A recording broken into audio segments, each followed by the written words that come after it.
Hello दोस्तों, आप सबका स्वागत है एक और नए वीडियो में। तो चलिए शुरू करते हैं आज का वीडियो। फाइनली चुमा चुमा खेसारी लाल यादव का भोजपुरी वर्जन आ ही गया।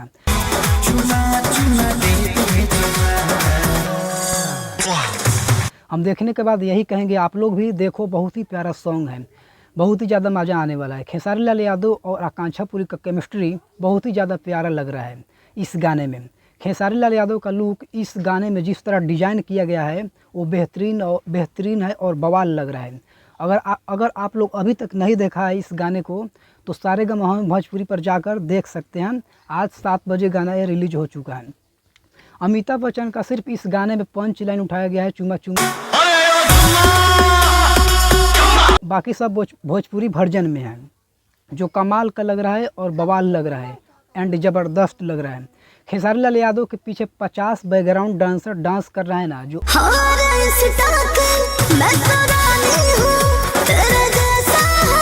अभी तक भोजपुरी में नहीं हो रहा था। और आकांक्षा पुरी का लुक ज़बरदस्त इसमें दिखाया गया है और औसम लग रहा है। अगर आप लोग अभी तक नहीं देखा है इस गाने को तो जाकर देखो, बहुत ही ज़्यादा प्यारा है इस गाना, बहुत ही ज़्यादा प्यारा है यह गाना और बहुत ही ज़्यादा मज़ा आने वाला है। और आकांक्षा पुरी का जिस तरह वो पानी वाला शॉट लिया गया है ना, वो भाई कमाल का है, देखने लायक है। और इस गाने में भर भर के पैसा लगाया गया है भाई, ये बहुत ही बड़ा बजट का गाना है। तो अगर आप लोग अभी तक नहीं देखा है तो सारेगामा भोजपुरी पर जाकर देख सकते हैं। 7 बजे गाना रिलीज हो चुका है। तो मिलते हैं किसी अगले वीडियो में, तब तक के लिए बाय।